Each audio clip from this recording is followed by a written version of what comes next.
wax ka ogow 12 cudur oo lagu daaweeyo geedka sabiibka la yiraahdo. Fadlan haddaad YouTube-keena barta caafimaadka aad ku cusub tahay, subscribe saar muuqaalkan siina share garee. Sabiibku waa miraha geedka inabka oo la qalajiyay iyadoo qorax loo dhigay ama lagu qalajiyay mashiinada waxyaabaha lagu qalajiyo. Wuxuu yeeshaa midabo kala duwan sida midabka dahabiga ama cagaaran ama midabka madowga ah. Sabiibku wuxuu ku jiraa waxyaabaha bini'aadamka faa'iidooyinka caafimaad ee aadka u badan u leh. Waxaa ka mid ah shubanka iyo saxaro adeega. Sabiibka markii la cuno wuxuu mindhicirada ka nuugaa dareeraha caloosha mindhicirada ku jira. Sidaa daraaddeed wuxuu yareeyaa shubanka wuxuuna ku caawiyaa cunnada la shiiday in si aan dhib lahayn ku baxdo. Caatanimada sabiibku wuxuu si caafimaad leh u kordhiyaa miisaanka qofka wuxuuna siiyaa tamar badan maadaama ay ka buuxdo sokorta, fructose iyo glucose oo tamar badan laga helo. Waxaa intaa sii dheer in borotiin iyo fitamiino kala duwan laga helo kuwa oo kor u qaada ama kobciya murqaha jirka.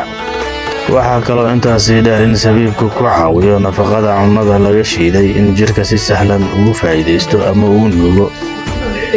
Kansarka sabiibka waxaa ka buuxa maaddo loo yaqaano ketogenes taasoo ah sun saari awood u leh. Wuxuu jirka ka saaraa sunta nooca loo yaqaano free radicals oo haddii ay jirka ku badato la sheego inay sabab u noqoto cudurka kansarka.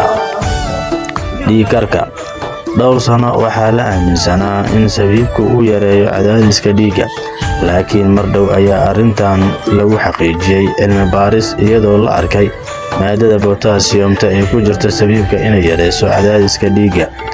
Macaanka dhowr cilmi baaris oo la sameeyay arrintan ayaa waxaa lagu ogaaday ama lagu arkay in sabiibku uu xakameeyo nuugista sokorta ee jirka. Wuxuu kaloo habeeyaa heerarka hormoonnada kala ah leptin iyo ghrelin oo maskaxda u sheega heerka gaajada iyo dheregta qofka. Dhiig-yarida sabiibka waxaa ku jira bir ku filan in looga hortago dhiig-yarida. Waxaa kaloo ku jira vitamin B complex oo muhiim u ah samaysanka unugyada cascas ee dhiigga. Qandhada sabiibka waxaa ku jira maadada phenolic phytonutrients oo ah jeermis dile, sidaa darteedna waxay hoos u dhigtaa qandhada iyadoo la dagaalanto jeermiska, bakteeriyada iyo fayraska. Aragga sabiibku wuxuu muhiim u yahay caafimaadka indhaha. Wuxuu ka hortag u yahay caadka indhaha iyo arag xumida ka dhalata da'da. Gaaska haddii aashitada caloosha soo deyso ay ku badato jirka waxay ku keentaa ama ay keentaa xanuun dhowr ah sida gaastarikada, laabjeexa, kala goysi xanuunka. Sidaa darteed sabiibku wuxuu yareeyaa laabjeexa iyo gaaska. Hamiyarida sabiibka weligiis ayaa lagu yaqiinay inuu kordhiyo hammiga iyo rabitaanka jinsiga. Wuxuu kaloo kordhiyaa xawaaraha shahwada. Meelo badan oo dunida ka mid ahna waxaa la isku karkariyaa sabiib iyo sacfaraan iyo caano, waana la isku cunaa si arrintan loogu daaweeyo. Faa'iidadu waxay ku jirtaa in joogto loo isticmaalo sabiibka. Lafa xanuunka sabiibka waxaa ku jira maaddo calcium-ta ugu muhiim ah lafaha. Waxaa kaloo ku jira maaddo loo yaqaano boron taasoo muhiim u ah korriimada lafaha iyo nuugista calcium-ta. Wuxuuna ka hortag u yahay cudurka lafabeelka ee ku dhaca haweenka dhalmo-deyska ah.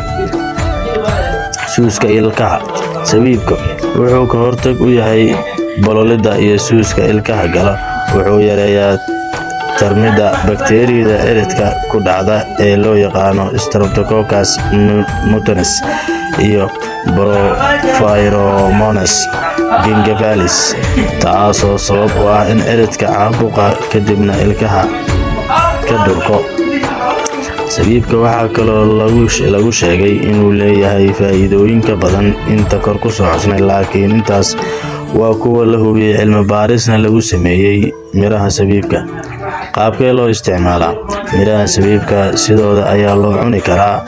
Waxaa kaloo lagu darsan karaa cuntooyin kala duwan, laakiin markii daawo ahaan loo isticmaalayo waa in sidooda lagu cunaa ama cabitaan laga dhigtaa ama la shiido, kadibna lagu qasto ama lagu karkariyo cabitaanada uu qofka cabayo, khaasatan caanaha.